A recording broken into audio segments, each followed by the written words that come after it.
Madam ఇప్పటి వరకు కూడా మీరు బయటకు వచ్చి ఇంత గట్టిగా మాట్లాడింది లేదు. నాకు అంత బాధ వస్తుంది. మా భర్త చనిపోయిన బాధలో ఉంటే కూడా ఏ రోజు కూడా కల్పించుకోవాలా మాట్లాడాల. కానీ ఇవాళ కార్యకర్తల్ని పడేసి కొట్టి టేబుల్స్ పడేసి రౌడీయిజం చేస్తున్నారు.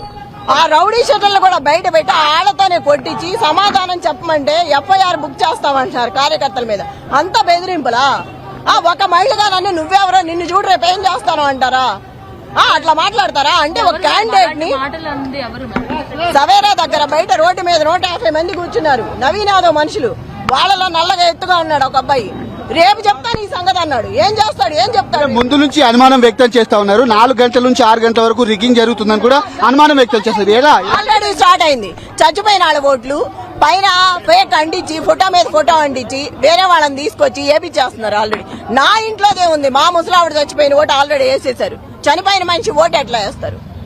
ఆ ఫోటోలు అంటించి ఆ ఫోటోలు కూడా ఆ యూత్ ఫోటోలు తీసేసి వేరే అంటించి దాని మీద అదిగో కనపడుతుంది అంటించి కూడా తీసుకొచ్చి వాళ్ళతో వేపించి పంపించారు.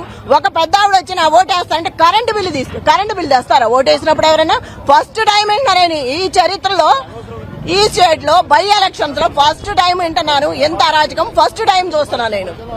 ఒక మహిళగా నన్ను ఇంత ఇబ్బంది పెట్టి ఏం చేసేది?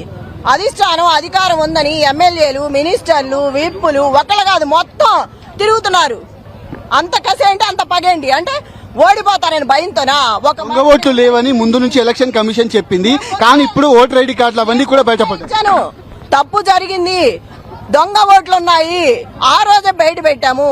వెళ్ళి ఇచ్చొచ్చాం కూడా కంప్లైంట్. ఇవాళ కూడా ఇచ్చాము వెళ్ళి.